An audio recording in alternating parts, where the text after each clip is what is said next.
কেন আমাদের জগৎ মাঝে আসা, কেন এলা?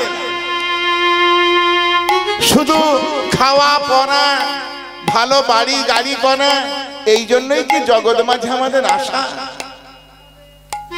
80 লক্ষ জনে ভ্রমণ করে এখানে দেব দুর্লভ মানব জন্ম পেয়েছে, কিন্তু প্রশ্ন আমার একটাই গো মা, আমরা যে মানুষ হয়ে জন্মেছি, এই মানুষ হয়ে জন্মেছি, কেউ বুকে হাত দিয়ে বলতে পারেন যে জন্মটা আমার মানুষ জন্ম হয়েছে, এরপরে আমি যখন মারা যাব, মারা গিয়ে আবার যখন জন্মগ্রহণ করব, তখন আবার আমি মানুষ হয়ে জন্মাবো? এমন গ্যারান্টি কেউ দিতে পারে?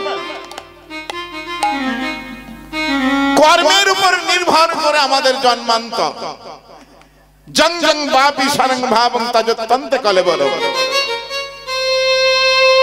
যা যা চিন্তা করতে করতে, যা যা দেখতে দেখতে, যা যা মনে করতে করতে আমরা আমাদের মৃত্যু হবে, পরবর্তী জীবনে আমাদের তাই প্রাপ্তি হবে।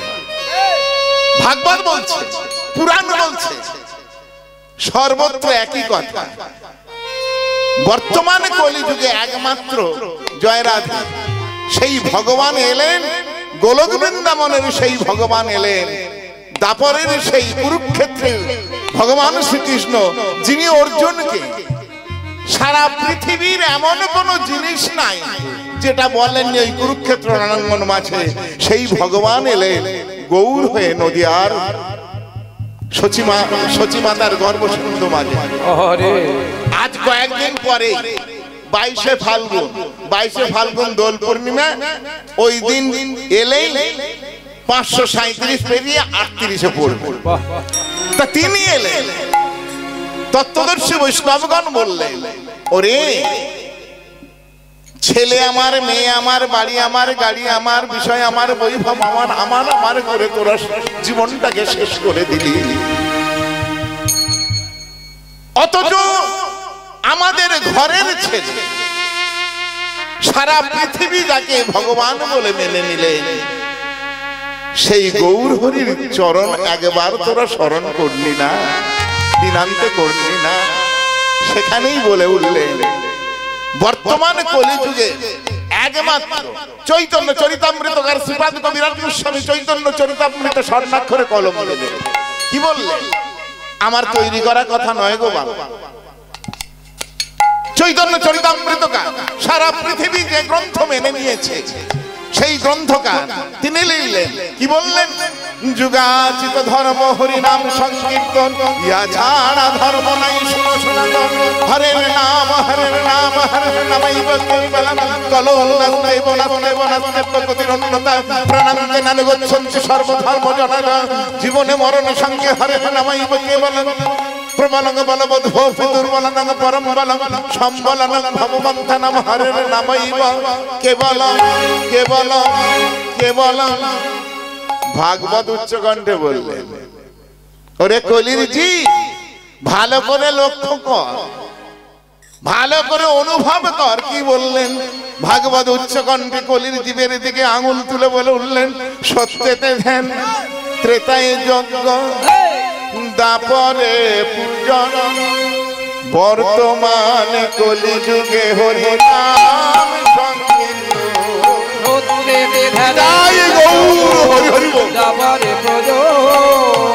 বর্তমান কলিযুগে হরি নাম সংকীর্তন। ও সত্যতে ধ্যান, ত্রেতায় যজ্ঞ, দাপরে পূজন, বর্তমান কলিযুগে হরি নাম সংকীর্তন। ও সত্যতে ধ্যান, ত্রেতায় যজ্ঞ, দাপরে পূজন, কলিযুগের মাত্র নাম সংকীর্তন। আমাদের গতি নাই, গতি গতি নাই, গতি নাই, গতি নাই, গতি নাই, গতি নাই, গতি নাই, অগতির গতি নাম, গতি নাই, গতি নাই, অগতির ওই নাম আমাদের বলতে হবে, নামে ছাড়া গতি নাই, হরি নাম আমাদের বলতে হবে, ওই না যুগাতীত মহানাম, নামে ছাড়া গতি ওই না ভবের বারে যেতে যদি ওই না এবার হতেও পারে, ওই না এবার একবারে নিতাই গৌর হরি। পার হতে পার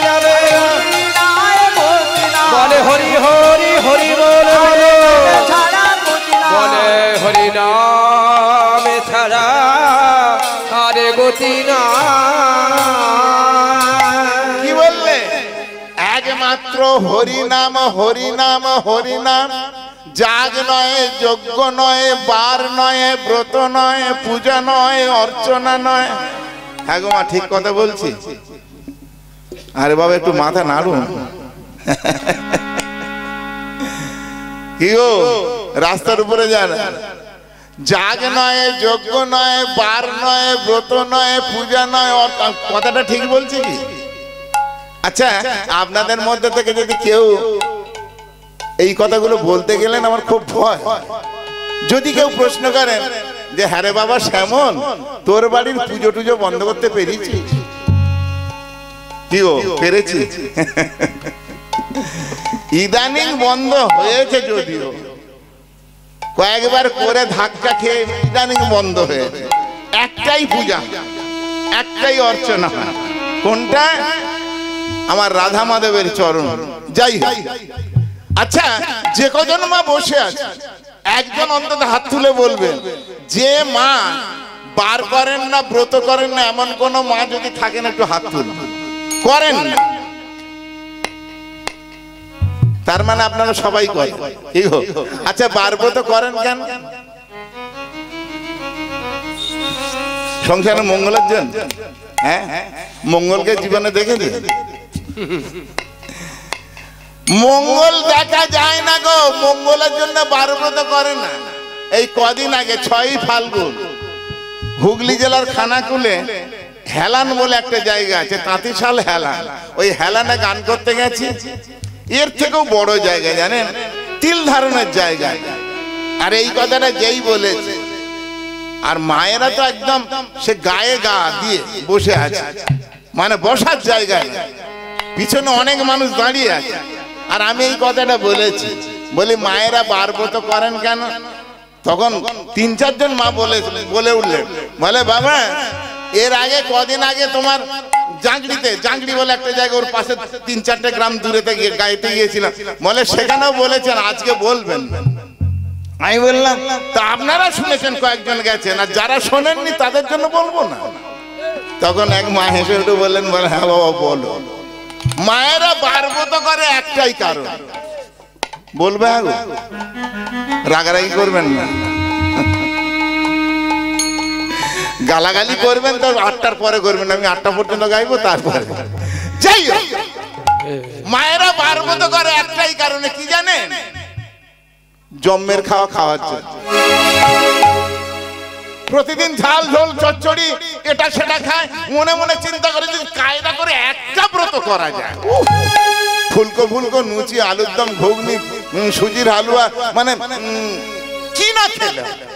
আমি বলে যাই শোনো, অনেকদিন পর আমি দেশের মধ্যে গান করছি, আবার 24 তারিখে জোড়া পলে গান আছে ওই দেশের মধ্যে, ওদিকটা জুলপিয়া জোড়া পড়বো।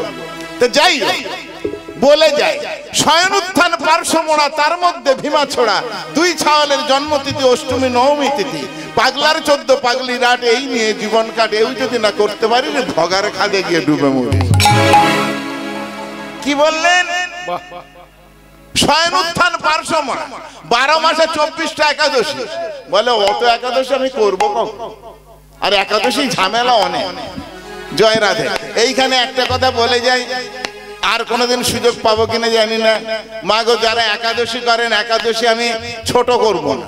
একাদশী মহাব্রত, একাদশীর মাহাত্ম্য প্রচুর, আমি ছোট করব না। তবে এইখানে একটা কথা বলে জানি, জানতাম না, বছর 4 আগে, 4 কি 5 বছর হবে, বৃন্দাবনে গিয়েছিলাম। বৃন্দাবনে নিকুঞ্জমন, নিকুঞ্জমন মানে নিধুমন যেটাকে বলে, এই নিধুমন বছরের 365টা দিনের মধ্যে 364 দিন সন্ধ্যা না হতে হতে গেট বন্ধ হয়ে যায়। একটা দিন সারা রাত খোলা থাকে, ওই নিধুমন একটা দিন সারা রাত খোলা থাকে। আমার সৌভাগ্যক্রমে সেই দিনে ছিলাম ওই বৃন্দাবনে। মেয়ে জামাই সঙ্গে গেছে কিনা, আমার জামাই নেট খুলে, মানে ফোনের নেট খুলে বলছে, ও বাবা আজকে না সারা রাত নিধুবন খোলা থাকবে, একটু চলুন। সন্ধ্যার পরে গেছে, গিয়ে দেখলাম অপূর্ব জায়গা জানেন। তার আগে ঘুরে গেছি, কিন্তু সেদিন ওই বৃন্দাবনের নারীরা, মায়েরা না দেখলে কল্পনা করা যায় না। মেয়েগুলো বড় বড় বাড়ির মেয়ে, খুব অর্থশালী বাড়ির মেয়েগুলো এত সুন্দর পোশাক পরে, সবার মাথায় ঘোমটা, দেখলেই মনে হবে যে পায়ে হাত দিয়ে প্রণাম একবার করে নি। সেই মেয়েগুলো বোম্বাই থেকে বড় বড় গজল গাইয়ে তারা এসেছেন। তারা ওই নিধুবনের মাঝে আসর করে মেঝে কার্পেট বিছিয়ে সেখানে গান করছে। আর ওই মেয়েগুলো কি করছে জানেন? ভালো করে তাদের মুখ দেখা যায় না, অপূর্ব তাদের রূপরাশি। যে যেখানে বসেছিল সেখানেই দাঁড়িয়ে ঠিক বৃন্দাবনের গোপীদের মতো নাচছে। ওই নৃত্য দেখে গো মা, আমি যখন কাঁদতে কাঁদতে বেরিয়ে আসছি, জয়রাজ একটুখানি বৃন্দাবনের কথা বলে নিচ্ছি, অন্যভাবে নেবেন না। বেরিয়ে আসছি, হঠাৎ গেটের একটু আগে সাধু বাবা আমার হাত পাতে, কি জানি আমার মেয়ে জামাই তো চমকে উঠেছে। হঠাৎ সাধু বাবা আমার হাত ধরলো কেন? আমি ঘুরে দাঁড়িয়ে বললাম, বাবা সবাই হিন্দিতে কথা বলো কেন, আমার হাত ধরলেন কেন? তখন বলে উঠলেন, তোমার নাম কি? একদম ঝরঝরে বাংলা ভাষা, তোমার নাম কি? আমি বললাম, আমার নাম শ্যামল সর্দার। তুমি কোথা হতে এসেছো? আমি বললাম, কলকাতা। না, মিথ্যা বলছো, কলকাতা তোমার বাড়ি নয়, ঠিক করে বলো তোমার বাড়ি কোথায়? তখন বললাম, আমতলার বারাইপুরের ঠিক মাঝখানে আন্ধার মানিক আমার বাড়ি। তখন বলে উঠলেন, কবে তুমি বাড়ি চলে যাবে? আমি বললাম, সকাল 4:45 যে ট্রেন, আজ রাত গত করে ওই ট্রেনে আমি বাড়িতে ফিরবো। আমি 12 দিন এখানে আছি। বলে উঠলেন, বৃন্দাবনের কি সর্বত্র ঘুরেছো? আমি চেষ্টা করেছি, অনেকটা কভার করেছি। কাল যখন তুমি বাড়িতে চলে যাবে, 2 দিন পরে সংসারের মধ্যে প্রবেশ করে এই বৃন্দাবনের কথা তুমি ভুলে যাবে।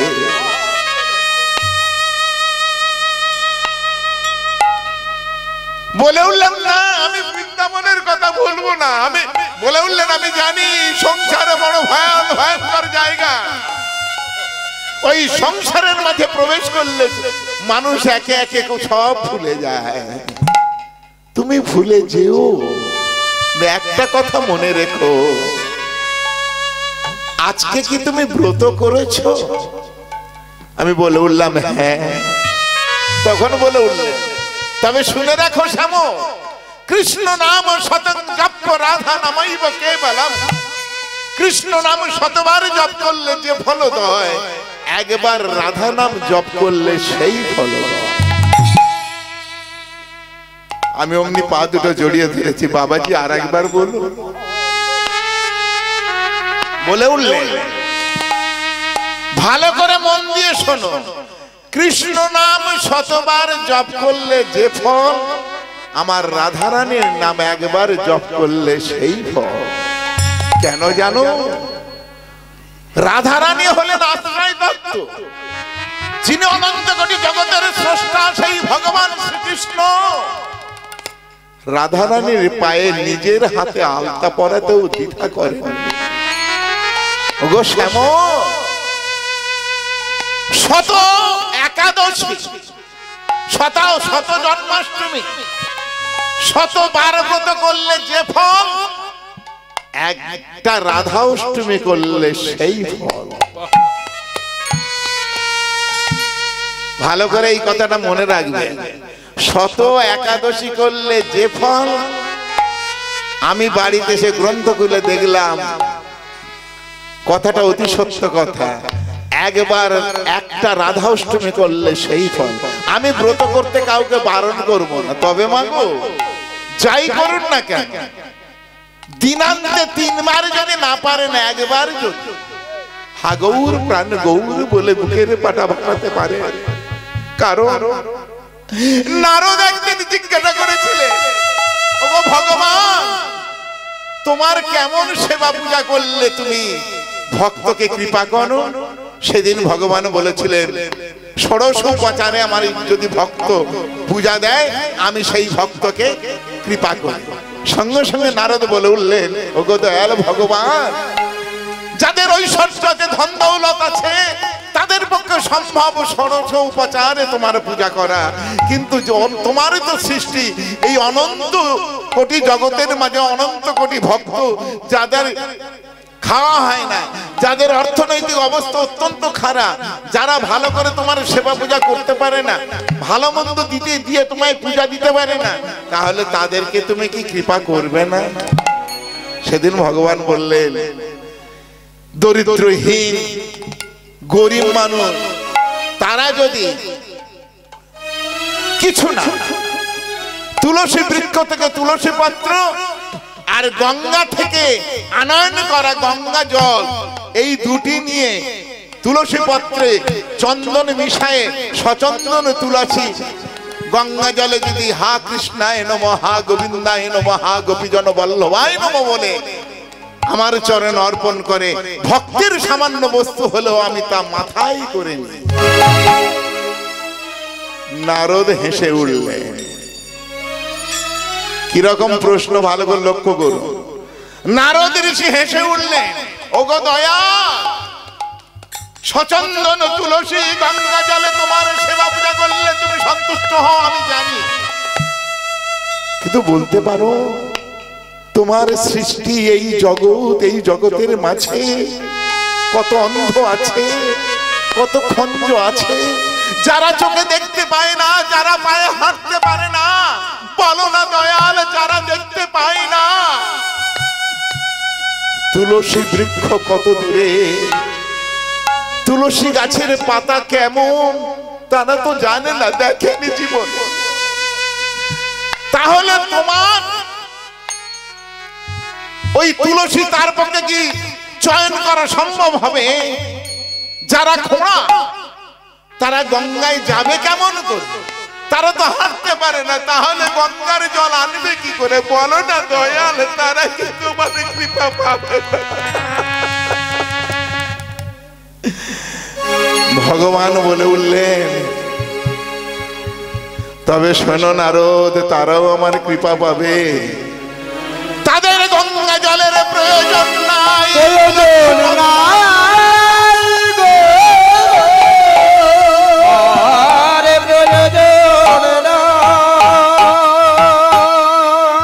তুলসী পত্রের প্রয়োজন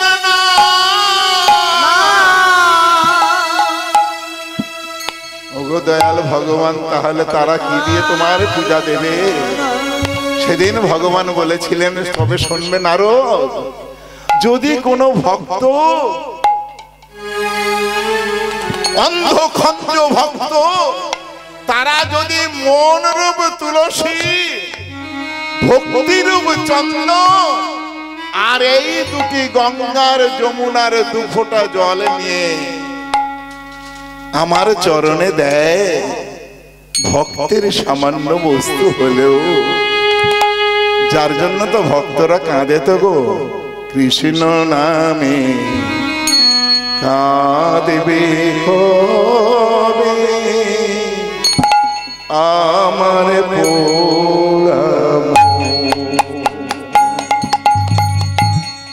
কৃষ্ণ নামে কাঁদবে কবে আমার পোড়াম, বলো কৃষ্ণ নামে কাঁদবে কবে আমার পোড়াম, আরে কৃষ্ণ নামে কাঁদবে কবে আমার পোড়াম, আমি কবে যাব বিষয়েছে কবে যাব বেশা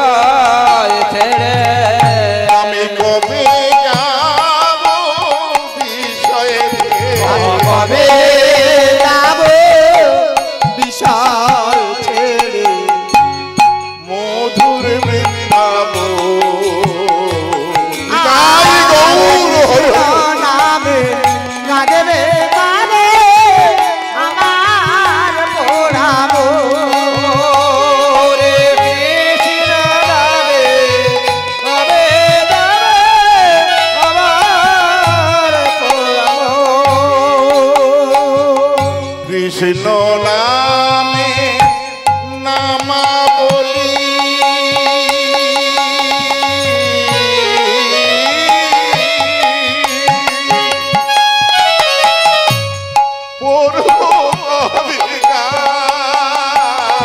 হরে কৃষ্ণ নামে নামাবলী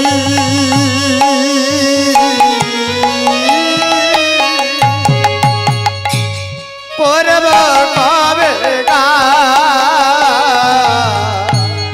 কবে আমি প্রাণ জুড়াবো গিয়ে মথুরা। হরে কৃষ্ণ নামে নামাবলী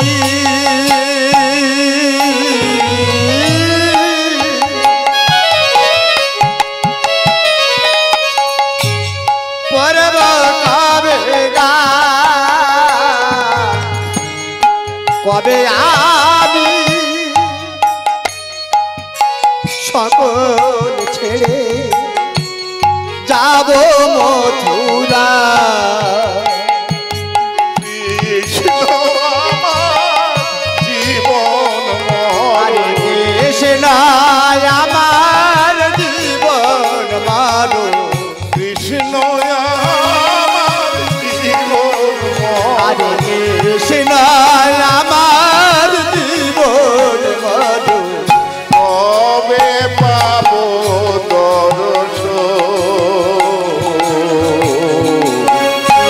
কৃষ্ণ নামে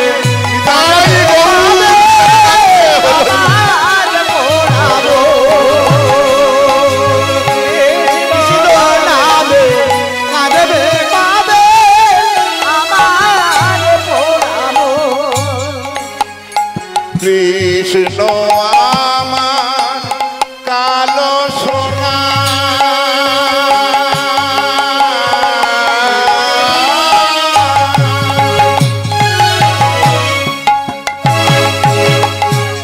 বনমালী শ্যাম কৃষ্ণ আমার কালো সোনা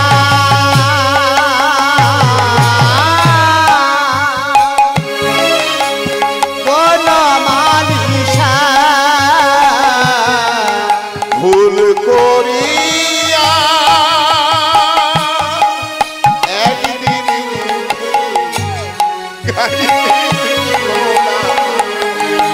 আর কৃষ্ণ আমার কালো সোনা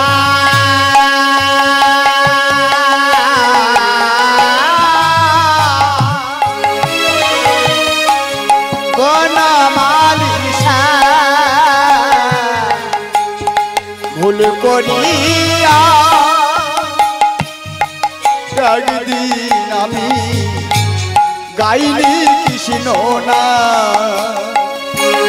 কৃষ্ণ আমার পারের সব হরে কৃষ্ণ নামটি পারে কৃষ্ণ নামটি আমার পারের সব হরে নামটি আমার পারের সম্ভব কবে পাবো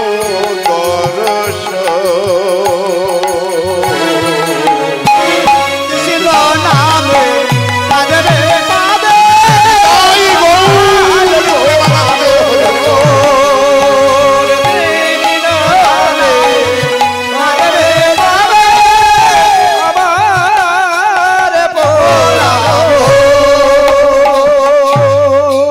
ভগবান কত দয়া দেওয়ার জন্য দুটো হাত বাড়িয়ে রেখেছে গো।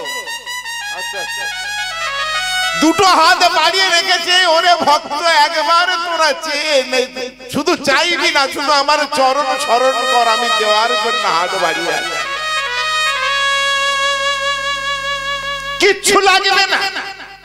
হ্যাঁ গো মা আপনারা তো বাড়িতে ঠাকুরকে সেবা দেন কি গো দেন তো ও মায়েরা দেন তো হ্যাঁ ভগবানকে যার যেমন ক্ষমতা কেউ বাতাসা কেউ সন্দেশ কেউ ফলমূল যেদিন যেমন জোটে কেউ অন্ন সেবা দেয় যারা এই পথের প্রতীক হয়েছে, বৈষ্ণব পথের প্রতীক হয়েছে, তারা অন্ন সেবা দিয়ে সেই প্রসাদ পায়। কি গো? তবে মা বলে যায় একটা কথা, সব জিনিস দিয়ে দেবেন যার যেমন ক্ষমতা, তবে নকল দানা দেবেন। নকল দানা যে হারে সুগারের উৎপাত শুরু হয়েছে না, নকল দানাটা দেবেন না। নকল দানার নাম দিয়েছি আমি নকল দানা। হ্যাঁ, সব দেবেন, ওটা দেবেন। তা আপনারা যে ভগবানের চরণে সেবা দেন, ভগবান খায়? কি গো, খায়? ভগবান খায়। হ্যাঁ, তাহলে দেন কেন? আমার কি মনে হয় জানেন, ভগবান যদি একবার খাওয়া শুরু করতেন আর কেউ খেতে দিত, সব খেয়ে নিত, সব খেয়ে। এ বাবা, এ বাবা চা, এ বাবা চা, এদিকে তাকা, আমার দিকে চা। চা দিস না, হরিবাসরে চা পান বিড়ি দিতেন। এই কথা বললে পরে ব্যাপারটা কি জানেন, এই বাহাদুরির কথা হয়ে যায়। তবু বলি, অনেক জায়গায় গান করতে যাচ্ছি তো দেখছি এগ রোল, পকোড়া, চাউমিন, কত কি দোকান বসেছে, খাওয়া খাই চলছে। আবার এসে আচ্ছা, এতে কি এই জায়গাটা আপনারা এসেছেন কেন? ভেতরটাকে একটু পবিত্র করার জন্য, এই দেহটাকে পবিত্র করার জন্য। যে কথাটা বলতে বলতে এই কথার মধ্যে চলে আসা যে ভগার খাদে ডুবে মরি। ভগার খাদটা কি? ভগার খাদ মানে কোনটা গো? কুকুর। যিনি এনেছিলেন, হ্যাঁ, যিনি এনেছিলেন ভগীরথ গঙ্গাকে এনেছিলেন, এনে সাগরে গিয়ে তীর্থ, সাগর তীর্থ তৈরি করেছিলেন। সেই সাগর তীর্থ অর্থাৎ গঙ্গায় ডুব দিলেই সব পবিত্র হয়ে যায়। গঙ্গাকে যখন আনলেন, গঙ্গা তখন বলেছিলেন বিষ্ণুর কাছে যে আমাকে যে তুমি নিয়ে যাচ্ছ, তুমি যে যেতে বলছো ধরাধামে, সকল পাপী তাপী সবাই মিলে এসে আমার জলে অর্থাৎ আমার বুকে পাপ ধৌত করবে। করতে করতে আমার এই সমগ্র শরীরটা অপবিত্র হয়ে যাবে, পাপের পঙ্কিল আবর্তে আমি ডুবে যাব, আমাকে কে উদ্ধার করবে? জয় রাধে, জয় রাধে, জয় রাধে। সেদিন ভগবান বলেছিলেন, গঙ্গে তোর উদ্ধার হবে কবে জানি? যেদিন পরম বৈষ্ণব তোর জলে স্নান করবে, পদস্পর্শ করবে, সেদিন তোর সকল পাপ ধুয়ে মুছে একাকার হয়ে যাবে। তাই উপস্থিত ভক্তমণ্ডলী, বাবা মা, আপনাদের পায়ে ধরে বলে যায়, কোন বৈষ্ণব দেখলে কোনোদিন অবজ্ঞা করবে। আপনাদের এই উমারপোদা গ্রামে প্রচুর বৈষ্ণবী আছে, এনাদেরকে আমি ছোট করছি, তবে এনাদের মধ্যে সবাই বৈষ্ণব নয়। আমি যেমন তিলক সেবা করি নিত্য, মাথায় শিখা রেখেছি নিত্য, বাড়িতে মন্দির আছে, মন্দিরে আমরা দুই স্বামী স্ত্রীতে অন্ন ব্যঞ্জন তৈরি করে প্রসাদ লাগে, সেই প্রসাদ পাই। এরকম বহু ভক্ত এখানে আছে, তাহলে কি আমি বৈষ্ণব হয়ে গেছি? এই যে তিলক সেবা, হাতে মালা, হ্যাঁ হাতে মালা, মাথায় শিখা, এটা কিন্তু বৈষ্ণবের লক্ষণ বটে, তবে বৈষ্ণবত্ব না। বৈষ্ণবত্ব কোথায়? যেদিন এই যেগুলো আমরা করছি, এটা হলো বাইরের বেড়া। বেড়া কিছু চাষ করতে গেলে যাতে গরু ছাগলে না খেয়ে নষ্ট করে, যার জন্য বেড়া দেওয়া। বৈষ্ণব কারে কয়? রায় রামানন্দকে প্রশ্ন করেছিলেন ভগবান গৌর হরি, রায় বৈষ্ণব কারে কয়? সেদিন রায় রামানন্দ বলেছিলেন, যাহারে দেখিলে বদনে আসে কৃষ্ণ নাম, তাহারে জানিও হে প্রভু বৈষ্ণব প্রধান। নিতাই গৌর প্রভু। ভগবান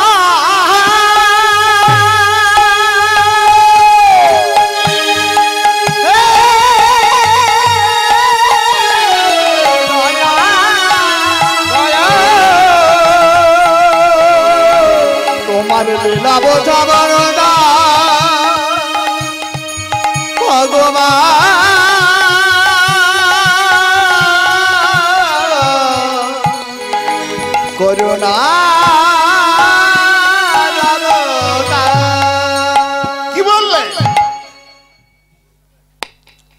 জয় রাধে, জয় রাধে, জয় রাধে। বৈষ্ণব কে? যাকে দেখার সঙ্গে সঙ্গে, যার অবয়ব দেখার সাথে সাথে বদনে কৃষ্ণ নাম উচ্চারিত হয়, তাকেই বলে বৈষ্ণব প্রধান। তিনিই হলেন বৈষ্ণব। তার স্বরূপ দেখার সঙ্গে সঙ্গে ভেতরটা জেগে উঠবে, হা কৃষ্ণ প্রাণ কৃষ্ণ বলে জেগে উঠবে, তাকেই তো বলে পরম বৈষ্ণব গো। তা নইলে এই লোক দেখানো বৈষ্ণবগিরি এর কোনো প্রয়োজন নাই। তবে আপনাদের মধ্যে মালা নাই, তিলক নাই, শিখা নাই, আমার দৃঢ় বিশ্বাস আপনাদের মধ্যেও অনেকেই বৈষ্ণব আছে। বৈষ্ণব কারে কয় জানে? হাতে কাম মুখে নাম। কাজ করছেন, সারাদিন কাজ করছে, কাজ করে করে হরিনাম করার সময় নাই, কিন্তু বলে যাই গো মা, যদি সম্ভব হয় সকালবেলা উঠে ঝাড় দিচ্ছেন, উঠানে ঝাড় দিচ্ছেন, ঘর দর ন্যাপা মোচা করছেন, তার মধ্যে যদি ভেতরে বলতে পারে তাতেই কাজ। তাও যদি না হয়, একটা কথা বলে যায়, হাতে নাতে প্রমাণ দিয়ে যাব। কথাটা কি জানেন? সারাদিন সময় হলো না, রাত্রিবেলা যখন শুতে যাবে, সবার বিছানায় বসো, স্বামীকে ডান দিকে বসা। বহু জায়গায় 5-6 বছর এই কথাগুলো বলে যাচ্ছি বিভিন্ন বাসরে। অনেক মা গানের শেষে গিয়ে বলে, বাবা তুই তো বললি যে তোর বাবাকে ডান দিকে বসি, আমি বাম দিকে বসে নাম করব, কিন্তু বলতে পারি তোর বাবা সন্ধ্যার পর আর মানুষ থাকে না, যখন বাড়িতে ফেরে টলতে টলতে ফেরে, বলতে পারি সেই মানুষটাকে কি করে আমি নামের পথের পথিক করব? যারা মায়েরা এখানে আছেন, কলে জল আনতে জানতো, কলের মুখ থেকে যেখানে জল পড়ে সেই জায়গাটা কি জায়গা? সিমেন্টের চাতাল। সেই সিমেন্টের চাতালে ডাবর কলসি বালতি বসাতে বসাতে দেখবেন কিছুদিন পরে সেই সিমেন্টের, পাকা সিমেন্টের চাতালও গর্ত হয়ে যায়।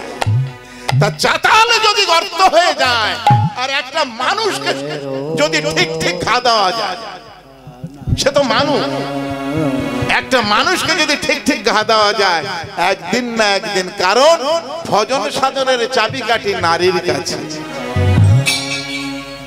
নারী জাতি ত্রিলোকেরই শক্তির মূলাধার। কত দেব দেবতা মুনি ঋষি নারীর পায়ে মানে হাত। নারী জাতি ত্রিলোকেরই শক্তির মূলাধার।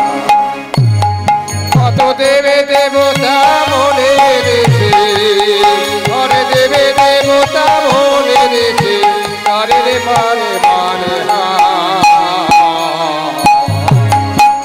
নারী জাতি ত্রিলোকের শক্তির মূলাধার, নারী জাতি ত্রিলোকের শক্তির মূলাধার।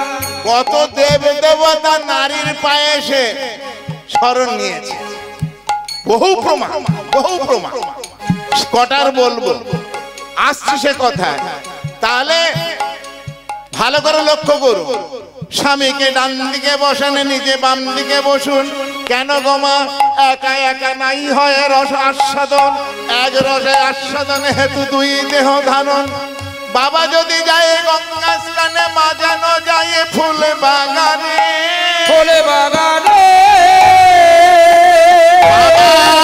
যখন পূজায় বসে, পাশে বসে বসে মা যেন আমার চন্দনে ঘষে। সন্ধ্যার সময় বাবা যখন আরতি করে, পাশে দাঁড়িয়ে দাঁড়িয়ে মা যেন, মানে সমানে সমান হতে হবে, তবেই পাওয়া যাবে, তা নইলে হওয়ার নয়। মাগো ডান দিকে স্বামীকে বসান, বাম দিকে নিজে বসুন। অনেকে বলে শোবার বিছানা নাকি অপবিত্র জায়গা, ভুল সিদ্ধান্ত। শাস্ত্র বলছে শোয়ার বিছানা হলো পবিত্র জায়গা। ওই পবিত্র জায়গায় স্বামীকে ডান দিকে বসিয়ে বাঁ দিকে নিজে বসে যদি প্রতিদিন 10 থেকে 15টা মিনিট হৃদপদ্মে করপদ্ম দিয়ে নয়ন মুদিত করে দুই স্বামী স্ত্রীতে বলতে পারে, কি গো কি কথা, সংসারের কথা। হরে কৃষ্ণ কৃষ্ণ কৃষ্ণ হরে হরে, হরে রাম রাম রাম হরে হরে, হরে কৃষ্ণ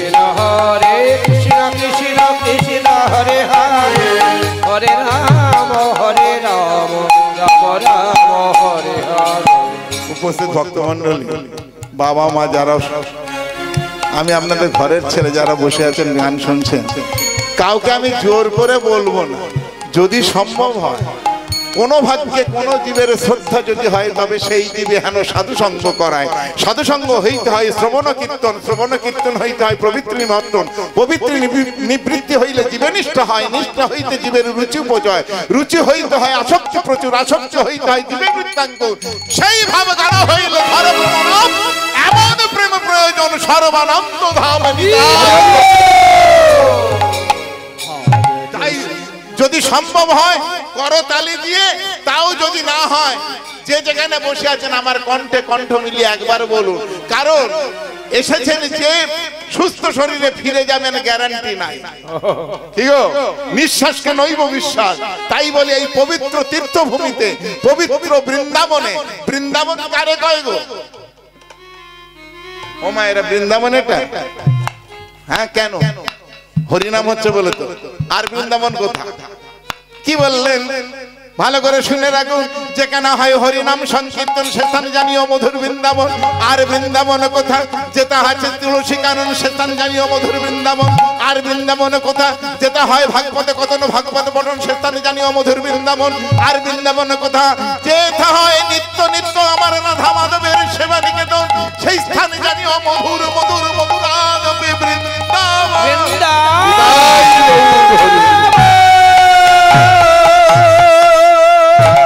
তাই সেই বৃন্দাবনে বসে গমা যদি সম্ভব হয় একবার, কারণ আমরা তো সংসারী জীব, আমরা তো বলতে পারি না। যদি সৎসঙ্গে বসে একবার বলা যায়, তাতেই হয়তো না জানি কারোর প্রাপ্তি হলেও হতে পারে। তাই সম্ভব যদি হয় করুন। হরে কৃষ্ণ হরে কৃষ্ণ, হরে রাম হরে রাম,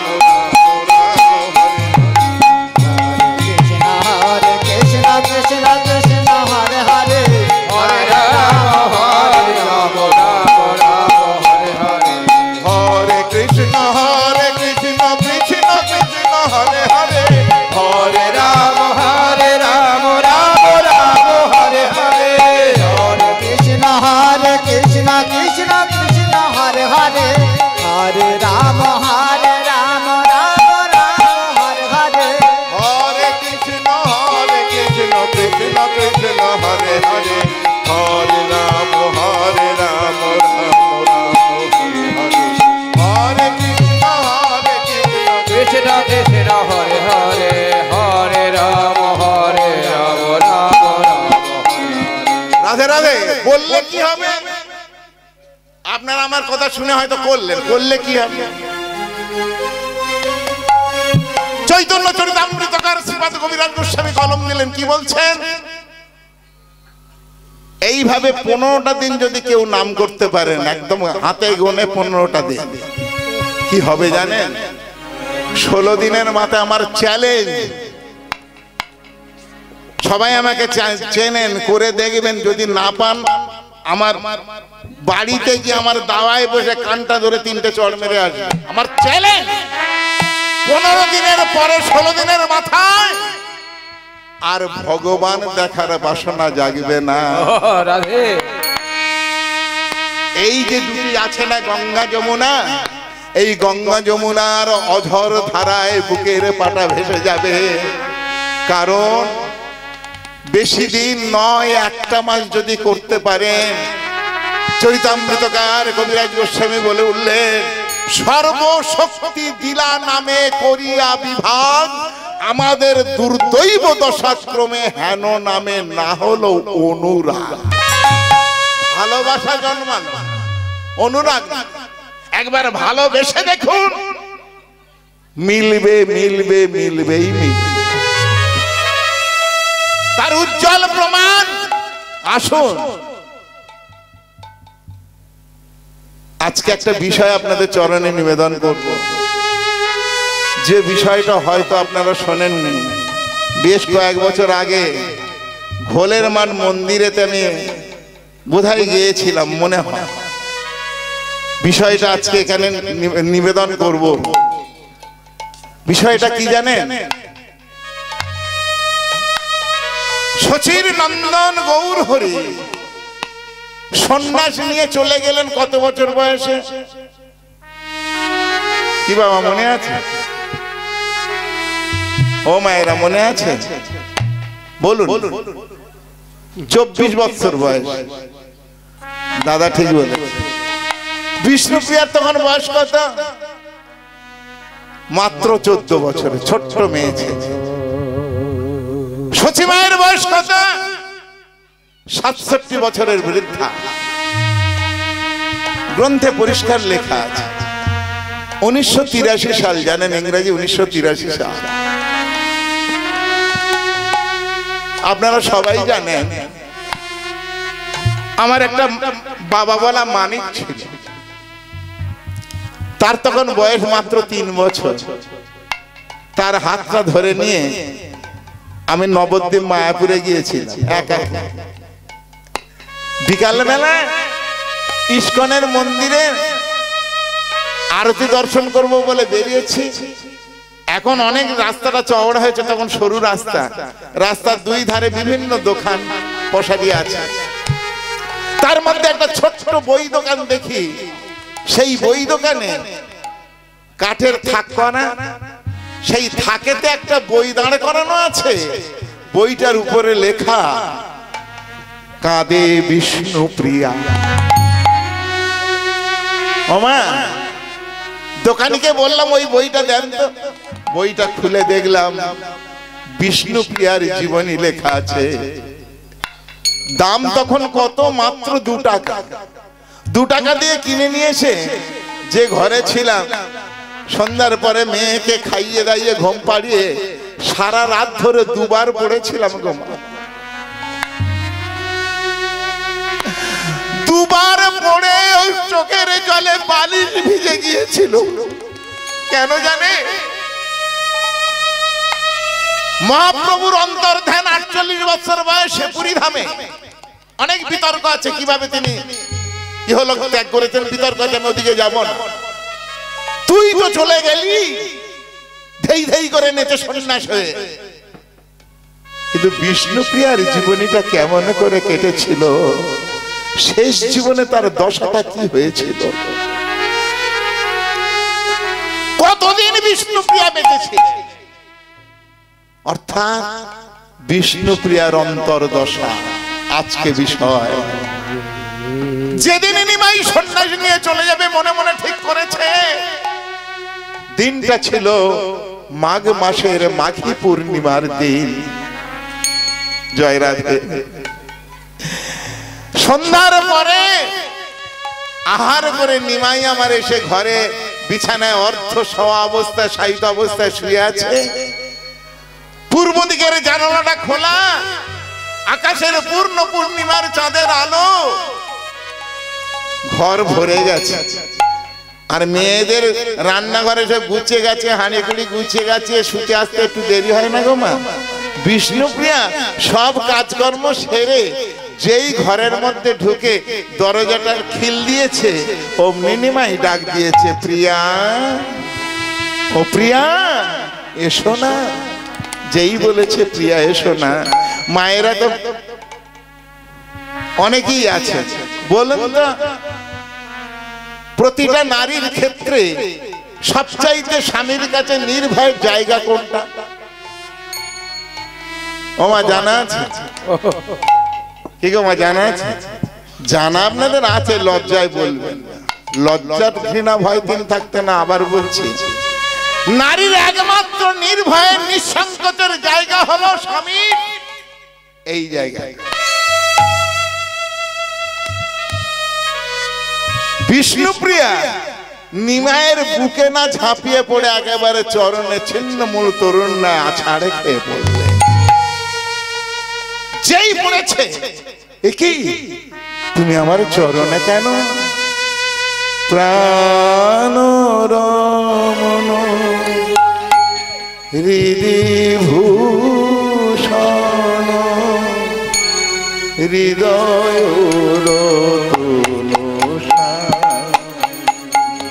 আমার প্রাণ রমণ হৃদিভূষণ হৃদয়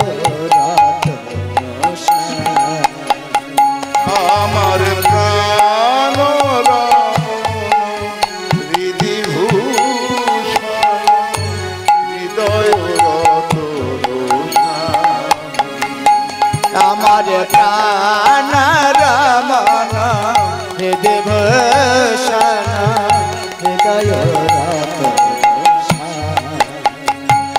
আমার অন্তরে বাহি নিরখি তোমারে মনো মাঝে আমার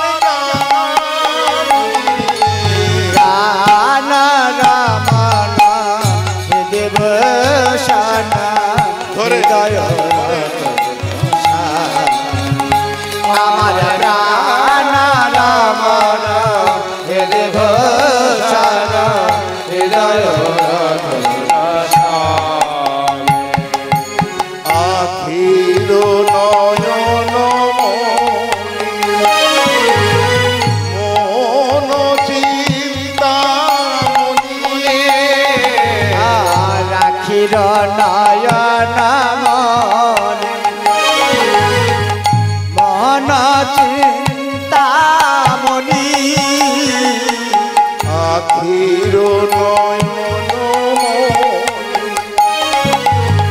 মন চিন্তা মনে আখির নয়ন মন চিন্তামণি মরমের অনুভূতি স্মৃতির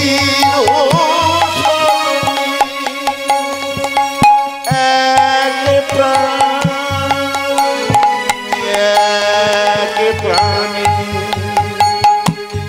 তুমি আর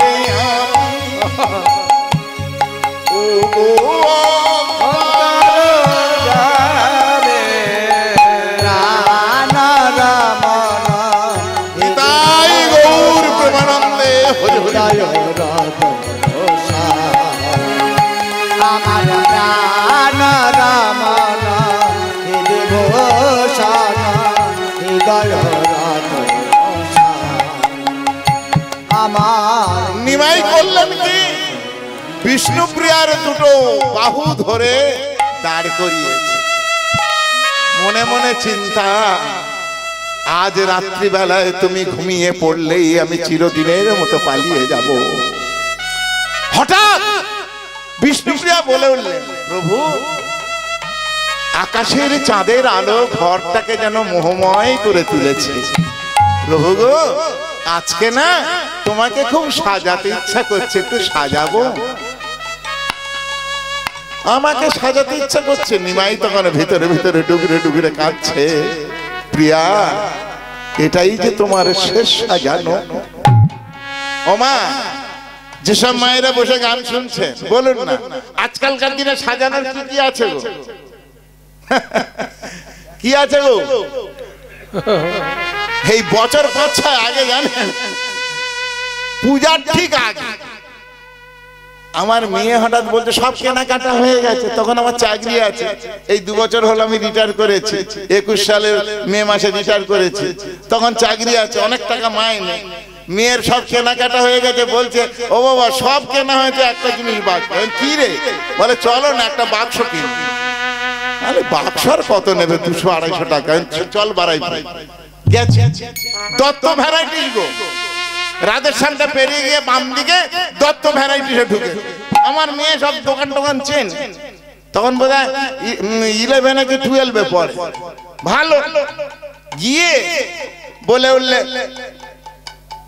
লাইন দিয়ে মেয়েরা সব দোকানদারি করছে তাদেরকে বলেছে বলতে দেখি এত বড় একটা বাক্স বার করতে জানি আরে মা এটা কি বাক্স বলে এটা মেকআপ বক্স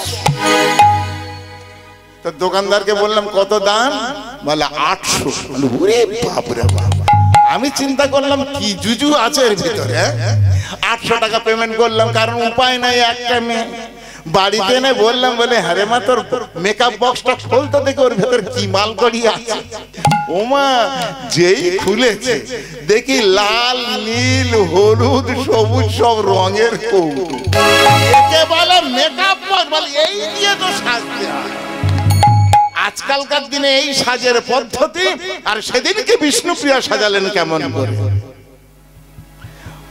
নিমাইকে বসায় সাজাচ্ছে কপালে দিলেন চন্দনের ফোঁটা, চন্দনের ফোঁটা,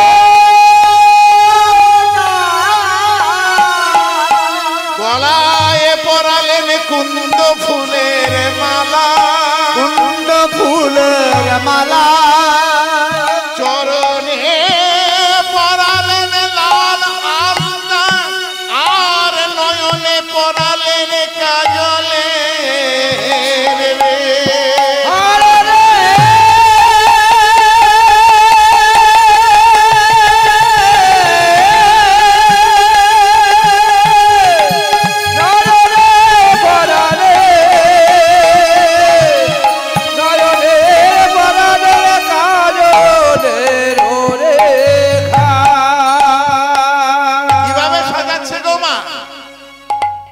কপালে চন্দনের ফোঁটা, গলায় কুন্দ ফুলের মালা, চরণে লাল আলতা, নয়নে কাজলের রেখা পরায়ে দি। ছোট্ট মেয়ে ছেলে তো 14 বছরে, বলুন না, সে তো করতালি দিয়ে নেচে। বলে এখন নাচতো কেন প্রিয়া, তুমি নাচছো কেন? বলে তোমাকে না অপূর্ব দেখতে হয়েছে, একবার আরশি আনবো, দেখবে তোমাকে কেমন। বলে আরশির প্রয়োজন না, আমার সামনেই আরশি, তাতে আমি দেখেছি যে আমাকে কত সুন্দর দেখতে হয়েছে। বলে আরশিটা কোথায়? বলে আরশি নেই।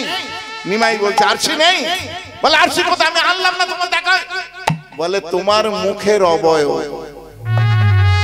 তোমার মুখের অভিব্যক্তি দেখেই আমি বুঝতে পারছি যে আমাকে কত সুন্দর দেখতে হয়েছে।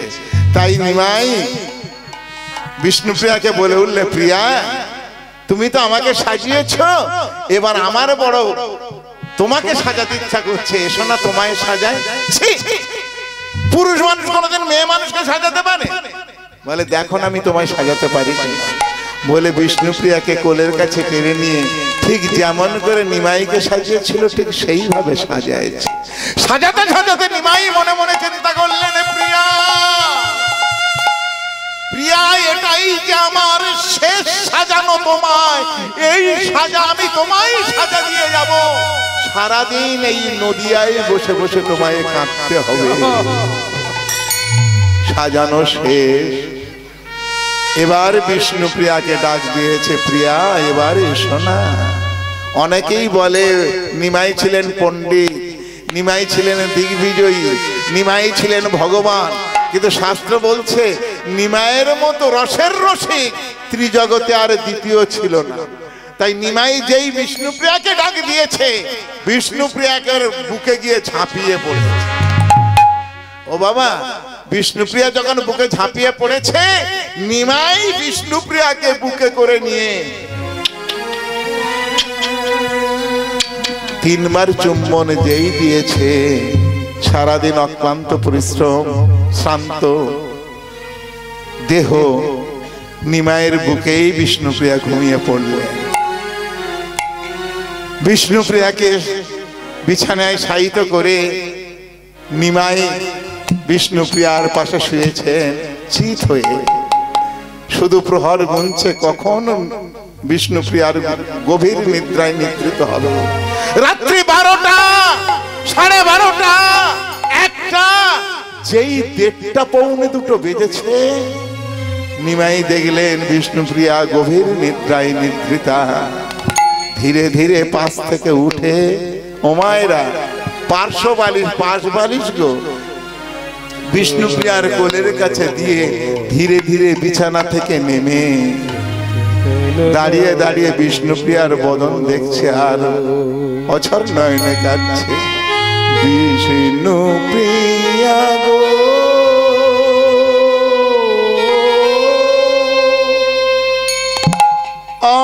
আমি চলে যাই, তুমি থাকো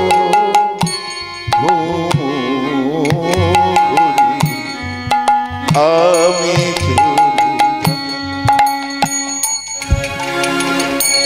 বিষ্ণুপ্রিয়া